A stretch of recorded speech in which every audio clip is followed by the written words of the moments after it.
était sur le thème « Le disciple face à la tentation », tiré de 1 Corinthiens 10, verset 13.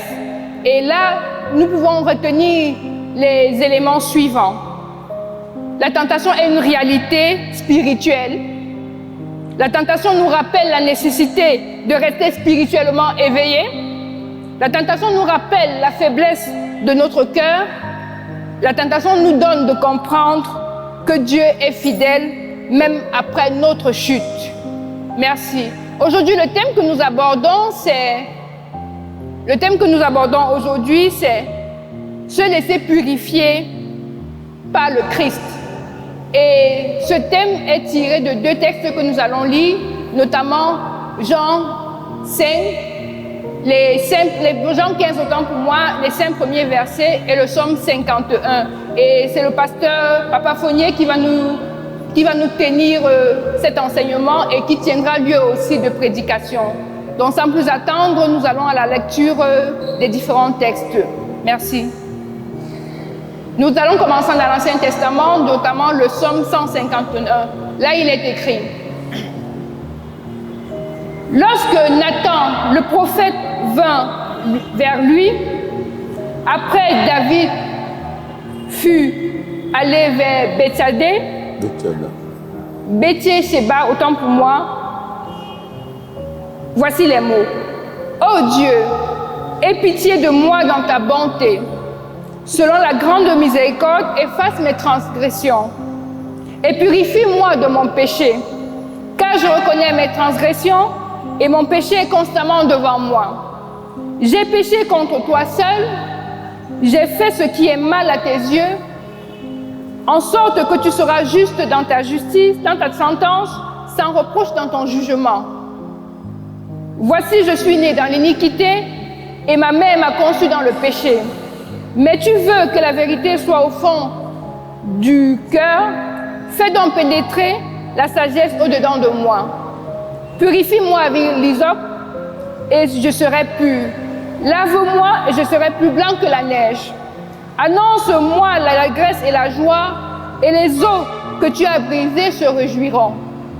Détourne ton regard de mes péchés, efface toutes mes iniquités. Ô Dieu, crée en moi un cœur pur, renouvelle en moi un esprit bien disposé. Ne me rejette pas loin de ta face, ne me retire pas de ton Saint-Esprit, de ton Esprit Saint. Rends-moi la joie de ton salut et qu'un esprit de bonne volonté me soutienne. J'enseignerai tes voies à ceux qui les transgressent et les pécheurs reviendront à toi. Ô Dieu, Dieu de mon salut, délivre-moi du sang versé et ma langue célébrera ta miséricorde. Seigneur, ouvre mes lèvres et ma bouche publiera ta louange. Si tu eusses voulu des sacrifices, je t'en aurais offert. Mais tu ne prends point plaisir aux holocaustes. Les sacrifices qui sont agréables à Dieu, c'est un esprit brisé. Ô Dieu, tu ne dédaignes pas un cœur brisé et contrit. Répands par ta grâce tes bienfaits sur Sion. Bâtis les murs de Jérusalem. Alors, tu agréeras des sacrifices de justice, des holocaustes et des victimes tout entières. Alors on t'offrira des taureaux sur ton autel. Le deuxième texte se trouve dans le Nouveau Testament. Il est dans Jean 15, les 5 premiers versets. Là, il est écrit: je suis le vrai cep et mon Père est le vigneron. Tout serment qui est en moi et qui ne porte pas de fruits, il le retranche, et tout serment qui porte du fruit, il les monte afin qu'il porte encore plus de fruits. Déjà, vous êtes purs à cause de la parole que je vous ai annoncée. Demeurez en moi et je demeurerai en vous. Comme le sarment ne peut de lui-même porter du fruit, il ne demeure attaché au cep. Ainsi, vous ne le pouvez non plus si vous ne demeurez en moi. Je suis le cep, vous êtes les sarments. Celui qui demeure en moi et en qui je demeure porte beaucoup de fruits, car sans moi, vous ne pouvez rien faire. Amen. Merci. Sans plus tarder, je donne la parole au pasteur Fournier pour l'enseignement. Merci. À Jésus, je m'abandonne. Il me dit, je le vois et je prends ce qu'il me donne, la couronne avec la voix comptée sur lui de tant que dure le combat que l'envie, pour que l'homme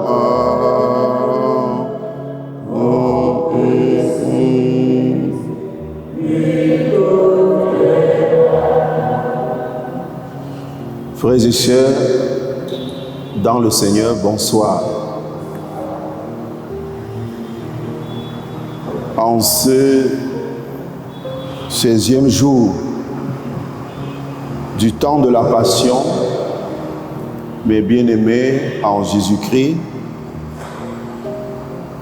nous abordons dans le cadre des enseignements liés à ce temps de la quarantaine 2026 au sein de notre communauté, le sous-thème « Se laisser purifier par le Christ ». Un sous-thème qui s'enracine sur les textes de Jean 15, versets 1 à 5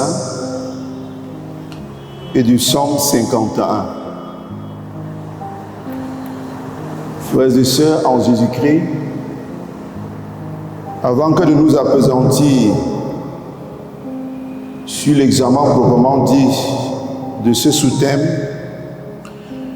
il convient de relever que le thème directeur qui oriente notre réflexion et notre méditation en ce temps de la Passion dans notre région et singulièrement au sein de notre paroisse est le disciple accompli à l'œuvre vu sous le prisme de la fécondité missionnaire, un appel à aller plus loin et en profondeur dans la pêche des disciples, thème qui est le thème général de notre Église pour cette année 2026. En effet, sans des disciples bien accomplis pour la mission, la fécondité missionnaire ne peut atteindre des résultats escomptés parce que faute des acteurs qui en sont dignes. Mais c'est avec des disciples ou des chrétiens convaincus et convaincants que la quête des âmes pour le salut en Jésus-Christ peut être efficace et même se faire en profondeur. Parler donc des disciples accomplis, c'est parler des disciples convaincus et convaincants, c'est-à-dire ayant atteint une maturité spirituelle certaine. Or, cette maturité spirituelle du chrétien ou du disciple de Jésus-Christ que nous sommes passe entre autres par une exigence majeure, celle que exprime très clairement le thème ou le sous-thème qui sous-tend notre enseignement de ce soir, à savoir se laisser purifier par le Christ.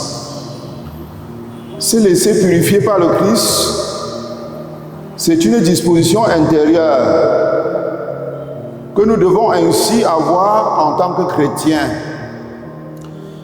laquelle disposition intérieure nous ouvre à l'action du Saint-Esprit qui œuvre progressivement dans nos vies pour nous transformer et faire de nous des hommes et des femmes à la stature parfaite de Jésus-Christ ou à la ressemblance de Jésus-Christ, confère Éphésiens chapitre 4, les versets 13.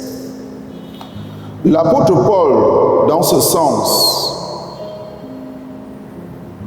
exhorte les chrétiens de Corinthe à vivre selon l'Esprit Saint pour ne plus accomplir les œuvres de la chair. Galates 5, verset 6. C'est aussi le cas pour les chrétiens de la communauté de Galates, où l'apôtre Paul les invite aussi à aspirer à une vie de perfection, mais surtout à en faire une réalité dans leur vie au quotidien. Cet appel de Paul suggère ainsi que nous, en tant que chrétiens, nous devons nous laisser guider par le Saint-Esprit pour ne pas céder aux penchants pécheurs de notre nature humaine. Mener alors une vie de sanctification présente alors des préalables que le chrétien qui aspire à la perfection doit automatiquement s'y soumettre. Dans le développement de notre sous-thème de ce soir, notre préoccupation majeure va de ce fait constituer à répondre aux préoccupations suivantes. Qu'est-ce que la vie de sanctification? Et que signifie pour le chrétien mener une vie de sanctification? Quels sont les éventuels obstacles à une vie de sanctification? Et enfin, que doit faire le chrétien pour parvenir à une vie de sanctification? Pour être agréable aux yeux de Dieu, le chrétien doit impérativement mener une vie de sanctification. D'abord, l'apôtre Paul, dans l'épître aux Hébreux, nous le rappelle explicitement en ces mots: cherchez la paix avec tous et la vie de sanctification, sans laquelle personne ne verra le Seigneur. Mais qu'est-ce que la vie de sanctification? Pour répondre à cette préoccupation ou à cette question, nous allons commencer d'abord par dire ce que la sanctification n'est pas. La sanctification n'est pas le fait d'exercer une fonction dans l'Église, soit comme pasteur, évangéliste, ancien, conseiller, diacre, etc. Ce n'est non plus le fait d'être assidu à toutes les rencontres chrétiennes.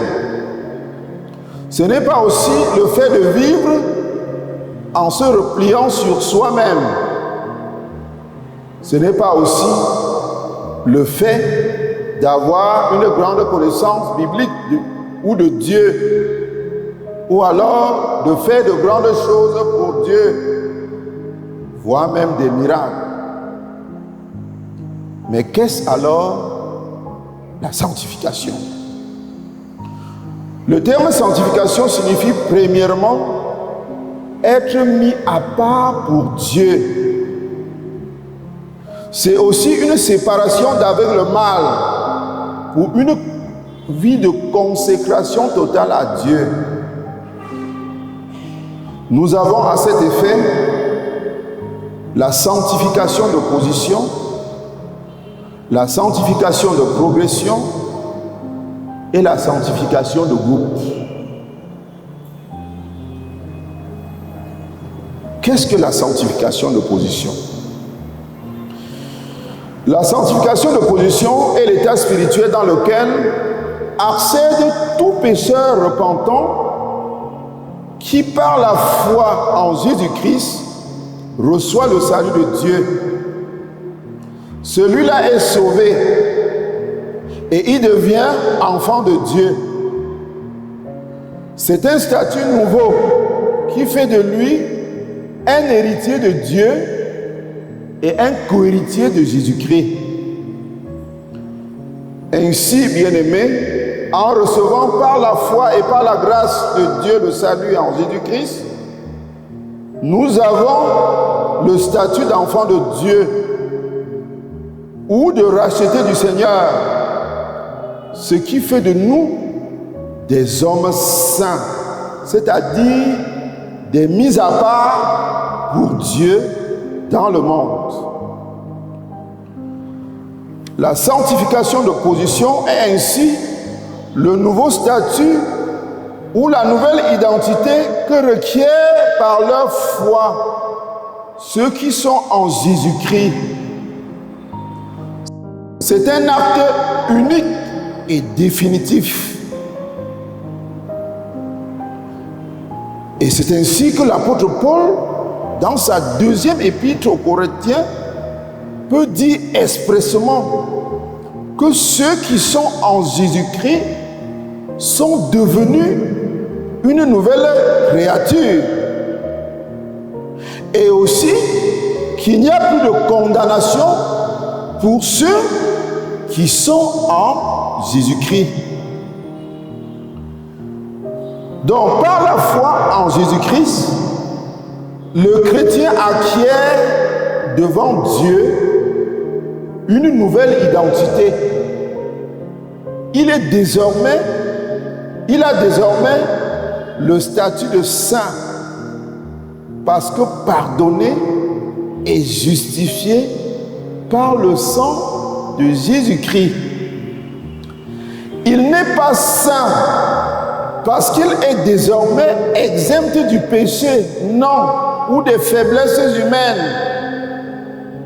Mais il est saint par la grâce de Dieu en raison de sa foi en Jésus-Christ qui lui confère un nouveau statut. Et c'est pourquoi dans le monde, les chrétiens constituent, comme le peuple d'Israël, le peuple élu dans la Bible, un peuple saint pour l'Éternel, un peuple de sacrificateurs pour Dieu. On fait 1 Pierre chapitre 2, versets 1 à 9. Nous qui sommes donc des chrétiens, nous sommes alors des mis à part de Dieu dans le monde. Et nous devons en être conscients dans nos paroles, nos pensées et nos actions qui doivent maintenant témoigner dans le monde en faveur de nous par rapport à notre nouvelle identité, parce que nous sommes dans le monde des mis à part pour Dieu pour produire des bonnes œuvres pour sa gloire. Et par la qualité de nos vies, conduire les hommes qui nous entourent au salut de Dieu en Jésus-Christ. Et c'est dans ce sens que l'apôtre Paul, dans plusieurs de ses disciples, désigne les chrétiens comme étant des saints, c'est-à-dire des mis à part pour Dieu. Nous pouvons voir cela dans Romains chapitre 16, verset 15, 2 Corinthiens chapitre 13, verset 12, Éphésiens chapitre 2, verset 19 et 1 Pierre 1, verset 16. Dans sa prière sacerdotale, Jésus va dans le même sens lorsqu'il dit de ses disciples qu'ils sont dans le monde, mais qui ne sont pas du monde. Confère Jean chapitre 17, versets 14 à 16, évoquant ainsi la position de mise à part de ses disciples dans le monde. Et toujours en attirant l'attention de ses disciples par rapport à leur nouveau statut dans le monde, Jésus leur dit en Matthieu chapitre 5 verset 13, « Vous êtes le sel de la terre, vous êtes la lumière du monde, et que votre lumière luise ainsi devant tous les hommes, afin qu'ils voient vos bonnes œuvres et qu'ils glorifient votre Père qui est dans les cieux. » Notre statut de mise à part pour Dieu dans le monde devient ainsi pour nous un appel à vivre dans la sainteté. Soyez parfaits, nous dit le Christ, comme votre Père céleste est parfait. Matthieu chapitre 5, le verset 48. Ainsi, les bien-aimés, la sanctification de position est un état, une identité qui nous caractérise par le don de la grâce et du salut de Dieu en Jésus-Christ. Parlons à présent de l'autre aspect de la sanctification, à savoir la sanctification de progression. La sanctification de progression, c'est un processus qui conduit les chrétiens qui vivent dans la foi en Jésus-Christ à une nouvelle vie qui ressemble à celle de Christ. Parce que ce dernier, dans sa vie de foi, est de jour en jour émondé par le Seigneur pour pouvoir atteindre une vie de perfection, une vie de sainteté à l'image de Jésus-Christ. Confère Jean chapitre 15, le verset 2b que nous venons de lire. Tout sarment, nous dit le Christ, qui est en moi et porte du fruit, mon Père l'émonde, afin qu'il porte encore de fruits. Ainsi, frères et sœurs en Jésus-Christ, la sanctification dans la vie d'un chrétien ou d'un pécheur né de nouveau est progressive. Elle est réalisée conjointement par sa propre volonté qui aspire sincèrement à une vie de sainteté et aussi grâce à l'œuvre de l'Esprit Saint qui désormais habite en lui.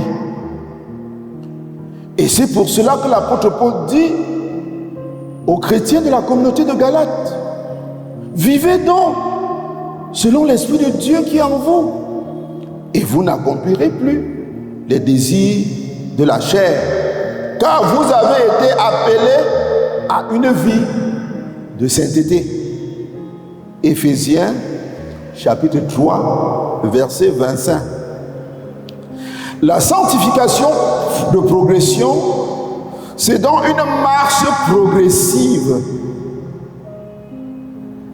Une marche progressive du pécheur repentant qui conduit par l'Esprit Saint, pas de son vieil homme d'hier, de sa nature pécheur d'hier, vers un état de sainteté à l'image de Jésus-Christ. Et c'est pourquoi Jésus-Christ lui-même, dans son épître aux Corinthiens, dit que ceux qui sont en Jésus-Christ sont devenus une nouvelle créature. Les choses anciennes sont pas, et toutes choses sont devenues nouvelles. Cette marche du chrétien repentant vers la sainteté passe nécessairement et obligatoirement par certains préalables, à savoir la méditation constante et régulière de la parole de Dieu, une vie de prière, la mise en pratique de la parole de Dieu, la consultation de Dieu avant toute action, la confession et l'abandon des péchés, la communion fraternelle. Examinons, les bien-aimés, à présent, tour à tour, ces éléments que nous venons d'évoquer ci-dessus. La méditation quotidienne de la parole de Dieu dans la vie de sanctification, dans la vie de progression vers la sainteté. L'exhortation de Moïse à Josué dans le désert lors de son investiture pour le remplacer à la tête des enfants d'Israël va dans ce sens.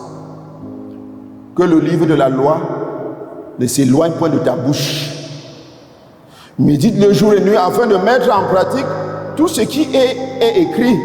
C'est alors que tu auras du succès dans tes entreprises. C'est alors que tu réussiras. Josué chapitre 1, verset 48. Et lors de sa tentation au désert, Jésus dit aussi à Satan: l'homme ne vivra pas de pain seulement, mais de toute parole qui sort de la bouche de Dieu. Matthieu chapitre 4, le verset 4. Donc, plus nous méditons la parole de Dieu, plus elle prend vie en nous.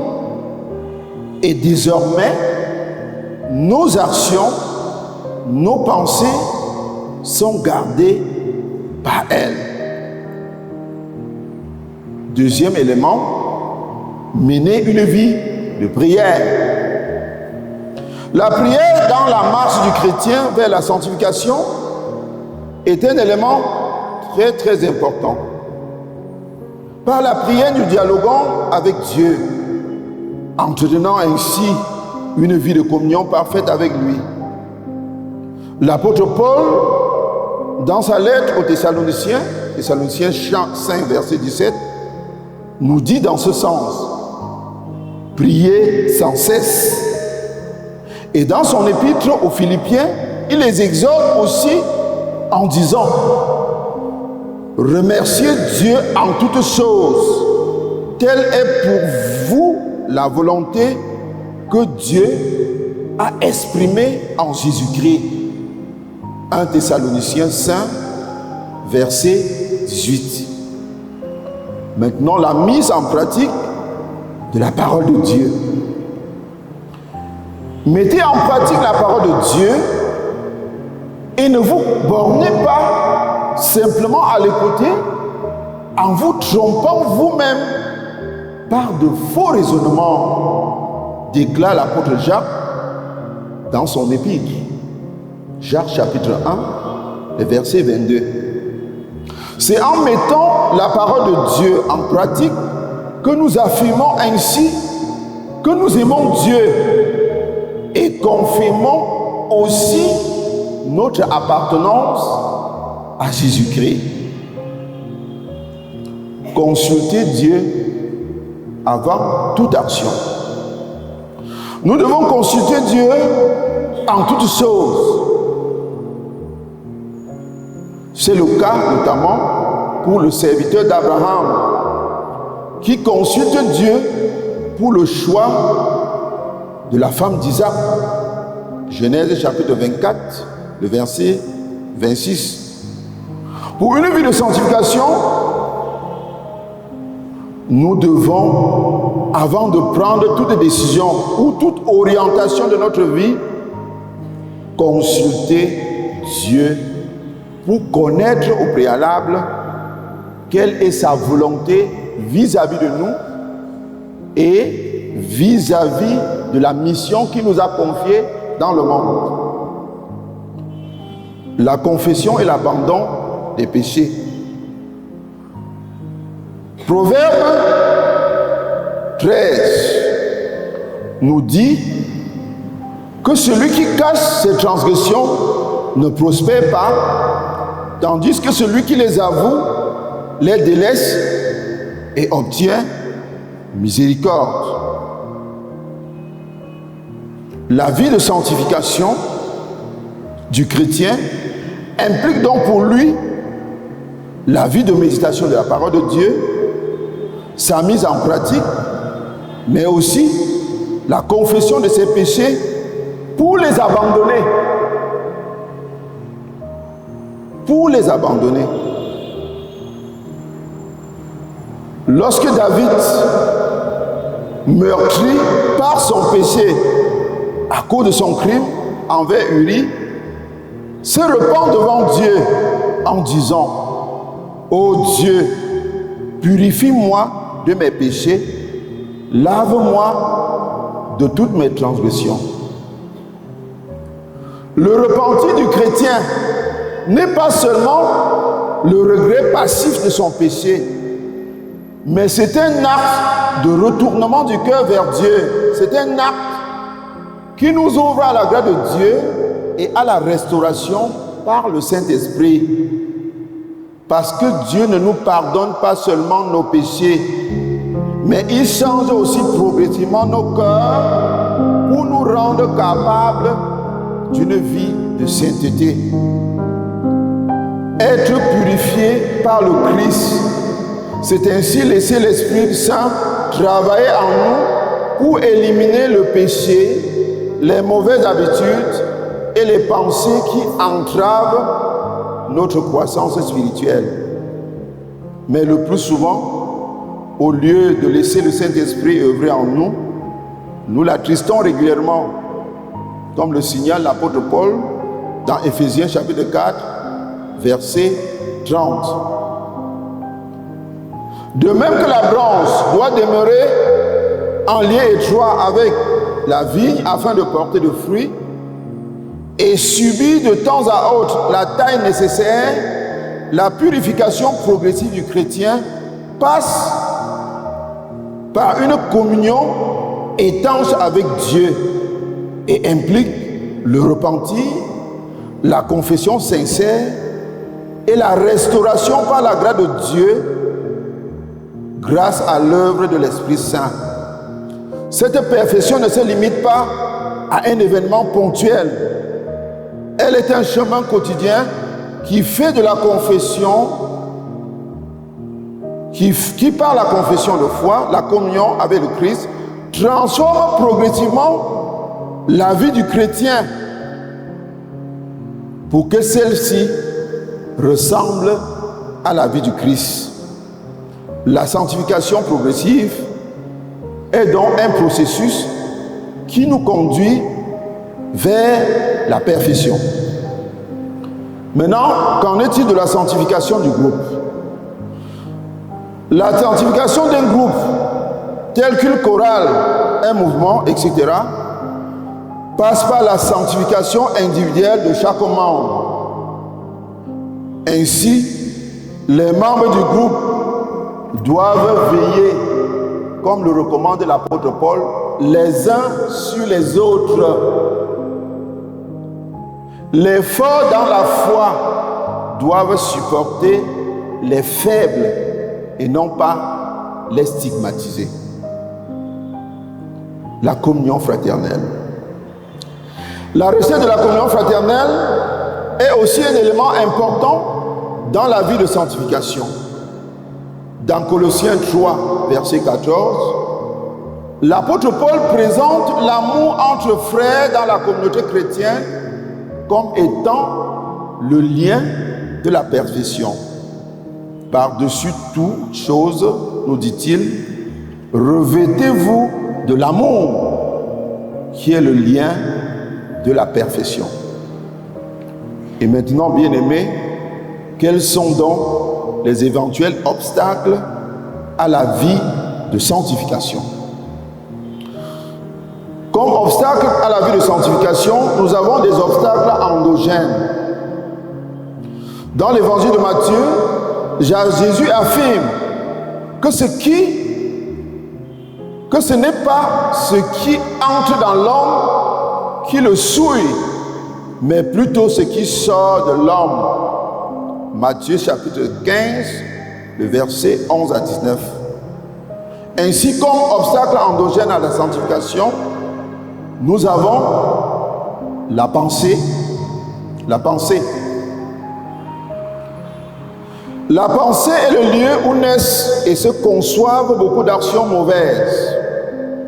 La pensée est le centre du développement de la stratégie. Nous nourrissons et entretenons par nos mauvaises pensées des faux témoignages, les convoitises, la calomnie, les adultères, les impudicités. De mauvaises imaginations sont conçues dans nos pensées. Nous avons également comme obstacle nos organes de sens. D'abord la vue. Jésus dit de la vue que si ton œil est une occasion de chute, arrache-le et jette-le loin de toi, car il est avantageux pour toi qu'un seul de tes membres périsse et que ton corps entier ne soit pas jeté dans la géhenne. Matthieu chapitre 5, verset 29. La convoitise provient donc très souvent de ce que nous avons vu. Une belle chaussure, de beaux vêtements, une belle maison, une belle femme, etc. Et dans ce sillage, les séries télévisées que certains parents voient en présence de leurs enfants et qui présentent des scènes obscènes de sexualité par exemple, transforment négativement la mentalité de leurs enfants. Nous avons également les dessins animés hautement sataniques, les films de violence, de la pédophilie, qui ont des impacts sur l'attitude de ceux qui s'abonnent à ces choses-là.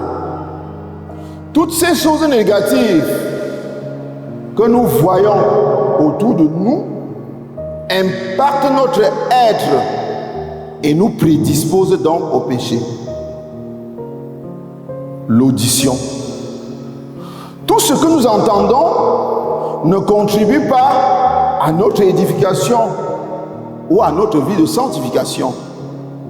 C'est le cas de certaines musiques non chrétiennes. Par exemple, certaines musiques non chrétiennes sont des canaux où se propagent beaucoup de paroles perverses. Et plutôt que d'adoucir les mœurs, ces chansons les pervertissent. Nous avons encore en esprit cette fameuse chanson « Coller la petite ». À force donc d'écouter et de visualiser certaines musiques, nous finissons par les mimer, même si elles ne nous plaisent pas. Ainsi, bien-aimés, ce que nous prenons le temps à écouter se loge dans notre subconscient et influence aussi négativement, le plus souvent, nos actions. Comment donc parvenir à une vie de sanctification en Jésus-Christ?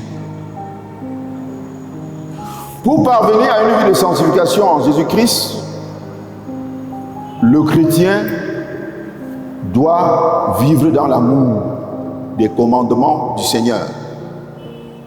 Jésus déclare à cet effet que celui qui a mes commandements et les garde, c'est celui qui m'aime, et celui qui m'aime sera aussi aimé de mon Père. Nous viendrons à lui, nous ferons notre demeure en lui. Ce qui souille donc l'homme, c'est le péché. Mais aimer Dieu et mettre sa parole en pratique, c'est marcher vers une vie de sanctification. la préservation du péché. Préserver le péché, se préserver du péché est meilleur que de tomber dans le péché pour le regretter après et courir demander pardon à Dieu. C'est pourquoi dans la quête de sanctification, nous devons nous mettre dans les dispositions qui nous empêchent de pécher. Apprendre aussi à dominer sa colère. Si vous vous mettez en colère, nous dit l'apôtre Paul, ne péchez point, que le soleil ne se couche pas sur votre colère. Éphésiens chapitre 4, verset 26. Car la colère de l'homme n'accomplit pas la justice de Dieu. Jacques chapitre 1, verset 20. Et l'Éternel dit à Caïn, pourquoi es-tu irrité et ton visage est-il abattu? Certainement, si tu agis mal, le péché se couche à ta porte et ses désirs se portent vers toi. Mais toi, domine sur lui. Genèse chapitre 4, versets 6 à 7. Évitez la convoitise et l'oisiveté. D'abord la convoitise. Tout ce qui est dans le monde, la convoitise de la chair, la convoitise des yeux et l'orgueil de la vie, ne vient point du Père, mais vient de Satan. Et le monde doit passer aussi bien que sa convoitise. Mais celui qui fait la volonté de Dieu, c'est celui-là qui demeure éternellement. 1 Jean chapitre 2, versets 16 à 17. Convoiter une femme dans son cœur, nous dit donc Jésus, c'est commettre avec elle dans son cœur un adultère. Matthieu chapitre 5, verset 28. La convoitise de la femme d'Uri par David l'a conduit à commettre un double crime. Non seulement il a pris la femme d'Uri, mais il va également commanditer son assassinat. L'oisiveté. Lorsqu'on est oisif, on est aussi exposé ou tenté par beaucoup de péchés. Jean-Paul Sartre, dans Candide, c'est un ouvrage, nous dit que le travail éloigne de nous trois grands mots, à savoir l'ennui, le vice et le besoin. Le discernement. Mener une vie de sanctification nous amène à discerner. Nous devons faire preuve de discernement autour de nous pour connaître qu'est-ce qui plaît à Dieu et qu'est-ce qui ne plaît pas à Dieu. Le modernisme ou la mode ne sont pas toujours des choses qui favorisent notre marche vers la sainteté avec Dieu. Ce ne sont pas tout ce que les séries, les films, les médias et la société nous proposent qui est bon à copier. La dépravation des mœurs, l'alcoolisme, l'immoralité sexuelle découlent, ainsi que les violences sexuelles, tirent souvent leur origine des réseaux sociaux et des choses que nous propose le monde. Nous devons apprendre à discerner ce qui est bon, ce qui est digne et agréable aux yeux de l'Éternel, notre Dieu. Car ce que nous voyons, ce que nous écoutons, prennent racine en nous, influencent notre subconscient et nous amènent le plus souvent à poser des actes qui ne sont pas agréables aux yeux du Seigneur. Que dit, bien-aimé, pour conclure notre thème de ce soir? Se laisser purifier par le Christ, le sous-thème qui a fait l'objet de notre étude, C'est une exigence majeure pour tout disciple qui veut être accompli dans le Seigneur, ou pour tout disciple qui veut atteindre devant Dieu une certaine maturité spirituelle. Il s'agit pour tout chrétien de mener la vie de sanctification qui est présentée par l'apôtre Paul comme la seule condition pour pouvoir contempler face à face le Seigneur un jour. Chercher la vie de sanctification sans laquelle personne ne verra le Seigneur. Et la sanctification comporte deux aspects, à savoir la sanctification de position. Lorsque nous acceptons Jésus-Christ comme Seigneur et Sauveur personnel, nous avons alors le statut d'enfant de Dieu, des mises à part de Dieu dans le monde pour manifester sa gloire à travers nos œuvres au milieu des hommes. La sanctification de progression, qui est la marche quotidienne dans la soumission et dans l'obéissance à Dieu. Cette marche, elle est une marche constante. C'est une constante croissance et de perfection de notre communion avec Dieu à travers des éléments essentiels tels que la prière, la méditation de la parole de Dieu, la louange, l'adoration, la communion fraternelle et surtout l'abandon des péchés confessés. La vie de sanctification ne signifie pas que nous sommes exempts du péché, non. Ça ne signifie pas que nous sommes exempts des faiblesses humaines. Mais c'est plutôt lutter chaque jour de toutes nos forces pour rester fidèles à Dieu et laisser le Saint-Esprit œuvrer en nous pour nous débarrasser progressivement des souillures du monde. Bien-aimés, ne courons donc pas le risque d'être des chrétiens mondains. C'est-à-dire des chrétiens qui pratiquent encore le péché. Parce que le chrétien, même s'il est encore dans sa nature de faiblesse et n'est pas exempt du péché,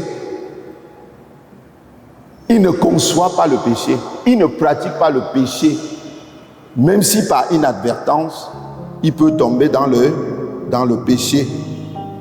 Nous devons plutôt, dans la vie de sanctification, nous efforcer de courir, comme l'apôtre Paul le dit, courir de manière à remporter le prix final de la course. L'athlète qui court pour remporter la course finale est donc astreint à un certain nombre d'engagements, de restrictions personnelles. L'apôtre Paul dit « Je traite durement mon corps ». De la même manière, le chrétien qui vit dans la sanctification doit s'abstenir de certaines choses et rechercher de toutes ses forces que sa vie de chaque jour ressemble à la vie de Jésus-Christ. Nous sommes des hommes et des femmes rachetés par le Seigneur. Nous avons le statut de sainteté, de saint devant Dieu, des mises à part. Et cette vie de sainteté, cette séparation d'avec le monde nous appelle à marcher maintenant dans l'obéissance à Dieu pour que l'Esprit de Dieu qui est en nous et que Dieu a placé en nous, nous parfait au fur et à mesure dans l'attente du jour de l'avènement de notre Seigneur. Cherchez la vie de sanctification sans laquelle personne ne verra le Seigneur. Je vous remercie.